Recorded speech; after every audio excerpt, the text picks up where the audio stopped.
Iran और Israel की जंग अभी लंबे वक्त तक जारी रह सकती है, पर सुप्रीम लीडर ने जो कसम खाई है उसकी वजह से इजराइल को बहुत भारी कीमत चुकानी पड़ रही है। ईरान के परमाणु ठिकानों पर हमला करके इजराइल और अमेरिका बहुत खुश हो रहे हैं।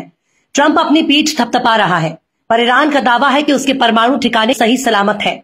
ये सुनने में आ रहा है कि ईरान ने पहले से अपने जरूरी साजो सामान को मौके से हटा दिया, यानी खोदा पहाड़ निकली चोहिया। पर इजराइल अपने शहरों को तबाही से बचाने के लिए किससे गारंटी लेगा? ईरान अब इजराइल के शहरों पर ताबड़तोड़ और भयानक हमले कर रहा है, जिसके बाद इजराइल के 10,000 लोग घर छोड़कर भाग गए हैं। पूरा इजराइल ही बंकर में छिपकर बैठा है। कई शहरों में तबाही का मंजर नजर आ रहा है। पर जब हमला इजराइल ने ईरान पर किया है तो ईरान समझौता करने के लिए क्यों तैयार होने जाए? वो भी कह रहा है कि हमला उस पर हुआ है, ना कि उसने इजराइल पर हमला किया है। लिहाजा जब इजराइल ने हम पर हमला किया है तो हमारी गिनती पीड़ितों में होनी चाहिए, क्योंकि हमला हम पर हुआ। लिहाजा ईरान रुकने को तैयार नहीं, सुप्रीम लीडर झुकने को तैयार नहीं, ईरान की मिसाइलें रुकने को तैयार नहीं, और ना ही इजराइल इनको रोक पा रहा है, क्योंकि इजराइल की टूटी हुई इमारतें बता रही हैं कि ये इमारत कितना आलिशान होगा। पर सवाल यहां से ये भी है कि अगर ईरान से इतना ही डर लग रहा है, अगर तबाही से इतना ही दिल घबरा रहा है, मन बेचैन हो रहा है, तो ईरान पर हमला ही क्यों किया? जब खुद के दम पर ईरान पर हमला किया तो ईरान का मुकाबला भी खुद के दम पर करना चाहिए। अमेरिका को क्यों बुलाया जा रहा है? उसके पीछे की सबसे बड़ी वजह यही है कि इजराइल से ईरान पर हमला करके मिडिल ईस्ट में आग को भड़काना चाहता था, ताकि जब ईरान उस पर पलटवार करेगा तो उसे बचाने के लिए अमेरिका जरूर आएगा। पर नेतन्याहू के चक्कर में डोनाल्ड ट्रंप अपनी राजनीति का पलीता लगवा चुके हैं।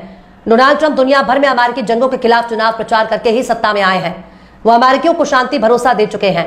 वो जंग के खिलाफ हैं। इलेक्शन के दौरान रूस और यूक्रेन जंग को खत्म करने की बात कह रहे थे। वो इजराइल और गजा की जंग खत्म करने के लिए बोल रहे थे, पर उनकी तमाम की तमाम कस्में वादे झूठे साबित हुए, क्योंकि उनके सत्ता में आने के बाद न रूस और यूक्रेन का जंग खत्म हुआ, न गजा और इसराइल की जंग का अंत हुआ, और अब तो इजराइल और ईरान की जंग भी शुरू हो गई, और इस जंग को खुद अमेरिका ही समर्थन दे रहा है। तो ऐसे में सवाल है कि आखिर अमेरिका किस रास्ते पर जा रहा है और डोनाल्ड ट्रंप उसे कहां ले जाकर छोड़ेंगे? अब देखिए, ईरान ने अब तक ज्यादातर हमले रात में किए हैं, लेकिन दिन की रोशनी में जब से उसने हमला करना शुरू किया तब से इजराइल के लोगों का जीना मुहाल हो चुका है। जो लोग रात में शेल्टर में जाकर सो रहे थे, अब उनको दिन में भी शेल्टर के भीतर वक्त गुजारना पड़ रहा है। कितने इजरायली तो समंदर के रास्ते साइप्रस भाग गए, क्योंकि जान है तो जहान है। इजरायली बहुत डरपोक भी माने जाते हैं। आखिर कैसे इजराइल के शहरों को चुन चुन कर निशाना बना रहा है ईरान?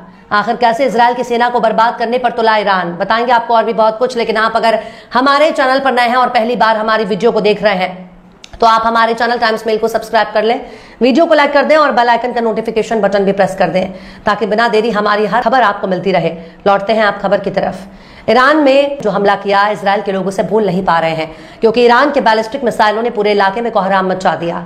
हर तरफ सायरन की आवाज सुनाई देने लगी। तकरीबन 10 मिलियन लोग शेल्टर की तरफ दौड़ने लगे। 10 लाख को 1 मिलियन कहा जाता है, और 10 मिलियन का मतलब सीधे सीधे 1 करोड़, और इजराइल की आबादी ही 1 करोड़ के आसपास है। यानी पूरा का पूरा इजराइल ही शेल्टर में घुस चुका है। अब देखिए, ईरान के हमले से होने वाले नुकसान को देखकर इजराइल के मंत्री किस हद तक दुनिया को उल्लू बना रहे हैं। जिस इजराइल ने गजा में चर्च और मस्जिदों को चुन चुन कर गिरा दिया, तबाह कर दिया, वही इजराइल अब अपने होने वाले नुकसान के लिए धर्म और मजहब का सहारा लेकर दुनिया को गुमराह करने में लगा हुआ है। इजराइल के विदेश मंत्री गिदोन सार का दावा है कि ईरान के मिसाइल हमले की वजह से इजराइल के भीतर एक मस्जिद का इमाम जख्मी हो गया। इजराइल के विदेश मंत्री ने ट्विटर पर तस्वीरों को पोस्ट करके लिखा कि मिसाइल हमले में मस्जिद में मौजूद मुस्लिम मौलवी घायल हो गए। वो आगे लिखते हैं कि ईरान की हुकूमत मुसलमान, ईसाई और यहूदी नागरिकों के साथ साथ उनके नागरिक ठिकानों को भी निशाना बना रहा है।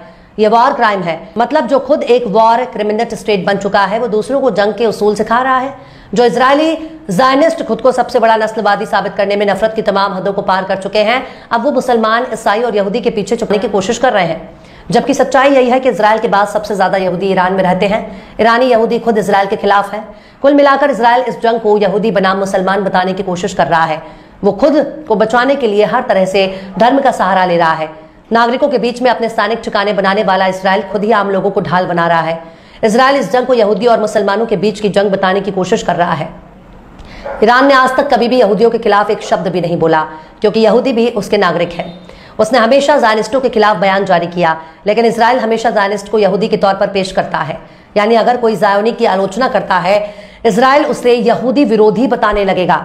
शायद इजराइल इस बात को समझ चुका है कि अब उसके लिए धर्म ही एकमात्र सहारा बचा हुआ है, जिसकी आड़ में छुपकर वो खुद को बचा सकता है।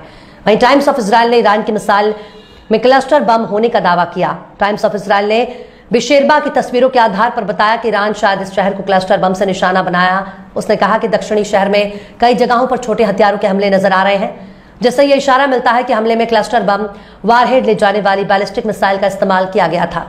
वहीं ईरान की खतरनाक मिसाइल से हिफाजत करने के लिए इजराइल ने 500 शेल्टर की मरम्मत किए जाने की तैयारी हो रही है। इजराइल के भीतर 1000 ऐसे शेल्टर होम भी बनाया जाएगा, जिसे एक जगह से दूसरी जगह ले जाया जा सकता है, जिसे मोबाइल शेल्टर बोलते हैं। कुल मिलाकर यही कहा जा सकता है कि इजराइल ने ईरान पर हमला करके खुद का ही बहुत बड़ा नुकसान करवा लिया। नेतन्याहू अपनी कुर्सी बचाने के लिए हर देश पर हमला कर रहा है और जंग को बढ़ावा दे रहा है, ताकि इजराइल में उसे ज्यादा दिन तक कुर्सी पर बैठने का मौका मिल सके। पर दुनिया अमेरिका और इजराइल की बदमाशियों को भी बहुत गौर से देख रही है, जिसका नतीजा आने वाले वक्त में देखने को जरूर मिलेगा। बहरहाल चलते चलते आखिर में सलीम कौसर ने भी क्या खूब फरमाया है, दिल तुझे नाज है जिस शख्स की दिलदारी पर, दिल तुझे नाज है जिस शख्स की दिलदारी पर, देख अब वो भी उतर आया अदाकारी पर। फिलहाल इस खबर में बस इतना ही। इस पूरी खबर को शम्स तबरेज ने लिखा है, जिन्हें आप ट्विटर पर भी फॉलो कर सकते हैं। ट्विटर हैंडल है @शम्स तबरेज।